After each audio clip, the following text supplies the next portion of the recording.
Olá, tudo bem? Eu sou o Vitor Gornati, cirurgião vascular especialista em lipedema aqui na Clínica Prime Care. Hoje eu vou falar um pouquinho para vocês sobre o fato de que lipedema não é só gordura. Não sei se você já parou para pensar, mas quando a gente fala no tema, até pelo próprio nome, né? Lipo, gordura, edema, inchaço. Todo mundo já relaciona as duas coisas e fala, bom, o lipedema é um inchaço na gordura. Mas o que a gente vê é que a gordura é só a pontinha do iceberg. Por baixo disso, a gente vê todas as outras alterações que o lipedema pode causar, ou que está relacionado de alguma forma, né? Então a gente vê uma paciente com muita dor, com muita sensibilidade, com tendência a ter flacidez, muitas vezes com uma frouxidão ligamentar, então torce o joelho, torce o tornozelo mais fácil, vira os dedos. Pode ter também dores articulares, condromalácia, a gente vê com bastante frequência, que é uma alteração que é bem comum no joelho dessas pacientes, hematomas com muita facilidade, uma fragilidade capilar, né, que é quando você vê ou os vasinhos que vão estourando, esses hematomas, uma alteração de temperatura e o que eu gosto muito de chamar atenção nas minhas consultas, que é a alteração muscular. A paciente com lipedema, ela tem muito mais dificuldade de fazer hipertrofia de músculo. Então, se você for colocar duas pacientes, uma com obesidade e uma com lipedema, as duas com o mesmo peso, você vai estudar as pernas das duas e a tendência é que a paciente com lipedema tenha uma massa muscular muito menor do que a paciente que tem só a obesidade. Então, o que isso vai acarretar? A musculatura, ela não é só suficiente para a gente porque você quer ter aquela musculatura brilhando ali, trincada, sarada. Não, ela também é muito importante para o metabolismo. E os maiores grupos musculares que a gente tem estão justamente nas pernas. Então, se você é uma paciente que tem dificuldade de fazer músculo bem nesses grupos musculares que são mais volumosos, naturalmente a tendência é que o metabolismo também seja um pouco mais baixo. Então, o músculo ele não deve ser visto só como uma coisa estética, muito pelo contrário. Essa parte do metabolismo é só uma das mais importantes atividades que os músculos podem exercer no nosso corpo. Outra atividade muito importante é a proteção das articulações. Então, o que a gente vê é que um músculo bem ativo, um músculo bem trabalhado, um músculo forte, ele vai proteger a articulação. Se você não tem um músculo forte, a tendência é que o peso do seu corpo seja sempre impactado, um osso sobre outro osso. E isso, a longo prazo, pode dar uma artrose, né? A condromalácia pode piorar. Em geral, você vai acabar tendo mais sintomas articulares. Então, quando você fortalece a musculatura, você tira essa sobrecarga de osso com osso e começa, de novo, a ter um alívio de sintomas que já aconteciam nas articulações ou até uma prevenção de problemas como esse. Uma terceira característica muito importante de quem cuida dos músculos ou a importância, né, de cuidar dos músculos é sobre o aspecto da flacidez. A gente tem, e eu acho que isso é muito legal de ressaltar, 3 tipos de flacidez. A gente tem uma flacidez que é responsabilidade da pele, que é essa flacidez mais superficial. A gente tem uma flacidez que é da gordura, então que é uma flacidez já num segundo plano, um pouquinho mais profunda. E, claro, não podia deixar de falar da flacidez dos músculos. A flacidez dos músculos, que é essa flacidez mais profunda, é a primeira que a gente tenta lidar. Por quê? É a flacidez da área mais volumosa. E se a perna ela é um cilindro, o que está ocupando lá dentro, que é o músculo, se eu consigo fazer isso crescer, a pele também tende a já esticar, tanto a pele quanto a gordura. Então a primeira coisa para melhorar todas as flacidez, né, como um todo, pele, gordura, você vai trabalhar do músculo, essas outras duas vão ter algum impacto positivo também. Claro, depois a gente pode usar outras terapias para pele, né? Hoje tem radiofrequência, tem microagulhamento, para gordura tem mesmo a cirurgia de lipoaspiração, mas assim, a gente sempre recomenda que comece com um bom treinamento adequado dos músculos e às vezes até algumas tecnologias que hoje a gente vê que fazem uma estimulação focal, mais direcionada para que você consiga desenvolver esses músculos de uma maneira um pouquinho mais rápida, um pouco mais intensa mesmo, para quem já tem essa dificuldade no desenvolvimento. Muito importante, para fazer os músculos crescerem, eles precisam ter espaço para isso.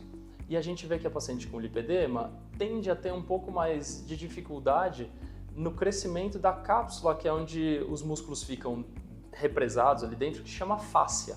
Então, a fáscia é uma camada que cobre os músculos, que muitas vezes fica espessa, ela fica dura, pode ficar inflamada e isso segura o crescimento dos músculos, a hipertrofia, né, o ganho de massa que a gente fala.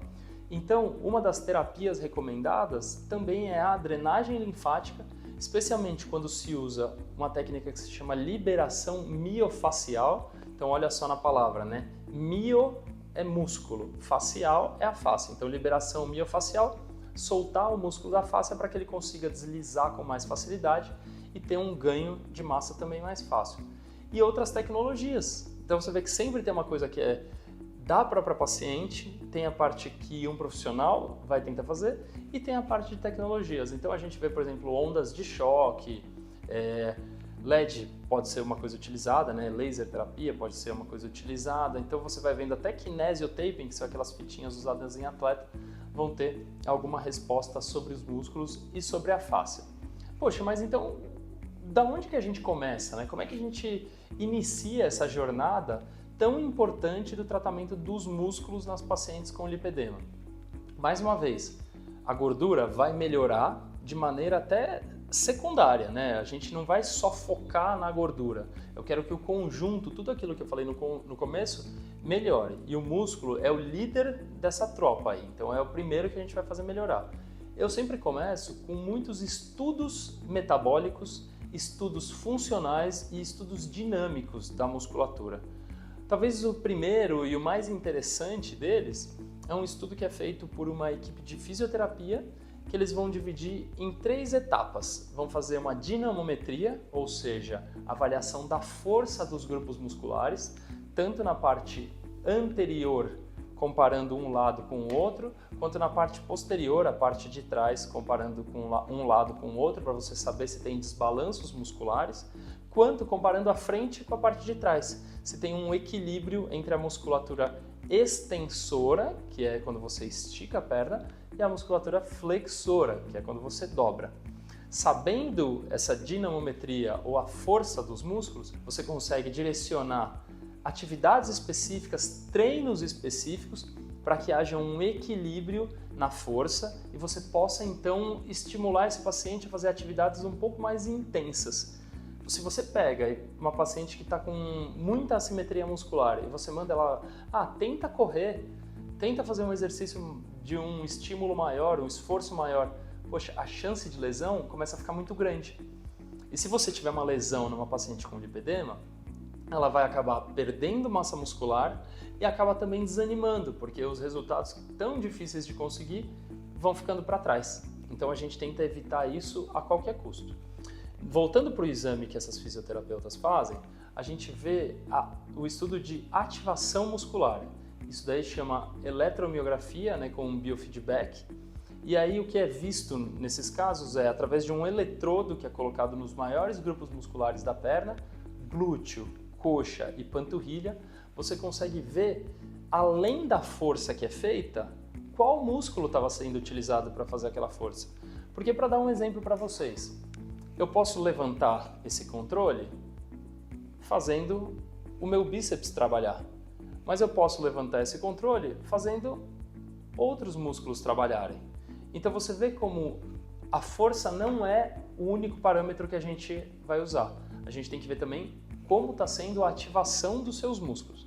E através desses eletrodos a gente vê muito frequentemente nas pacientes com lipedema, glúteo e coxa sendo pouco ativados. Então a gente leva para um direcionamento aí da fisioterapia para fazer um trabalho de reabilitação até mesmo da marcha, da maneira como essa pessoa caminha, de como ela pisa, de como ela ataca o solo, de como que ela termina o passo. E isso leva para a nossa terceira fase desse estudo da fisioterapia, que chama baropodometria. Em medicina é muito legal, né, a área da saúde, porque a palavra costuma explicar o efeito. Então, baro é pressão, podo é pé, metria, né, é a análise, o estudo. Então você vai medir a pressão no pé. Nada mais do que isso.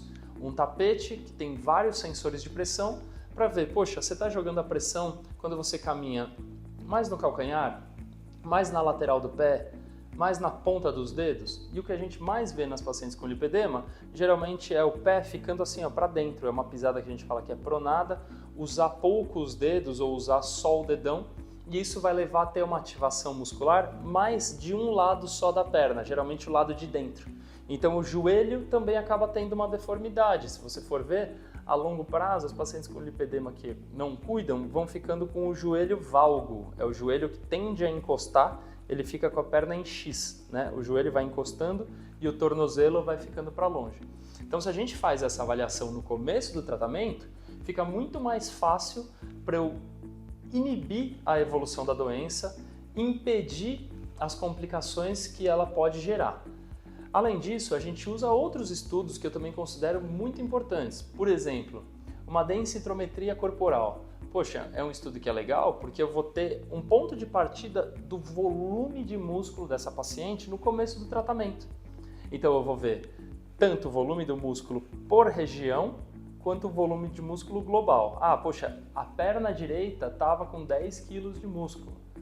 O braço direito estava com tantos quilos de músculo. Além disso, o global aqui, ó, de gordura nas pernas, estava essa relação. E esse é um exame que a gente usa para descartar lipedema.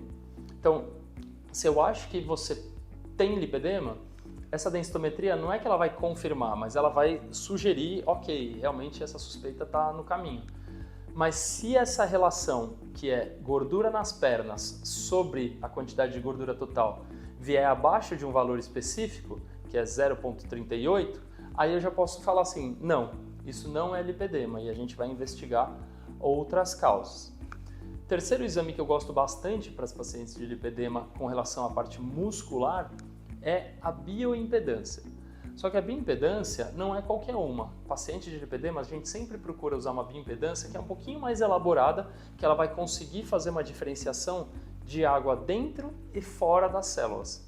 Então eu vou conseguir, como é um exame que é pouquíssimo invasivo, não tem radiação, eu consigo fazer mês a mês e ver a evolução. Essa paciente está ganhando músculo, está ganhando massa muscular, está perdendo gordura, está perdendo água, a gente precisa ir mais para um caminho de drenagem, a gente precisa mais para um caminho de fortalecimento, mais para um caminho de diminuir a quantidade de gordura. Então você vê que são coisas que vão se complementando.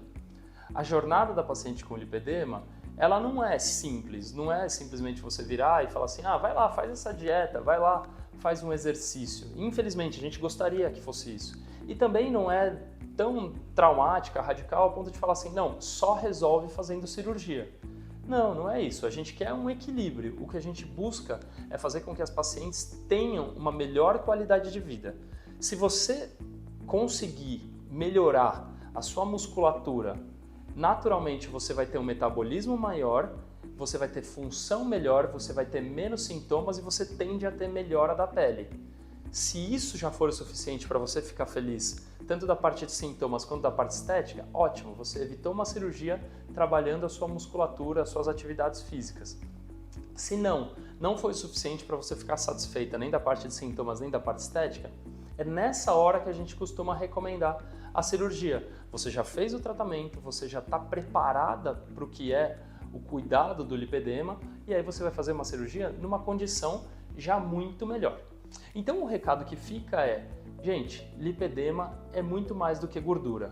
A gente está aqui para tratar as pacientes como um todo. Então a gente vê a parte da gordura, óbvio, mas a gente vê a musculatura, a gente vê a parte da circulação, né? Se tem varizes, se tem inchaço, a gente vê como é que está a parte intestinal, a parte alimentar, comportamento, sono, estresse. É isso, o lipedema ele não resume ninguém. Você é uma pessoa e o lipedema é uma condição. O nosso papel é tentar melhorar a sua qualidade de vida. Então podem contar com a gente. Se vocês tiverem perguntas, por favor, deixem aqui, a gente vai ter o maior prazer em responder. Até a próxima!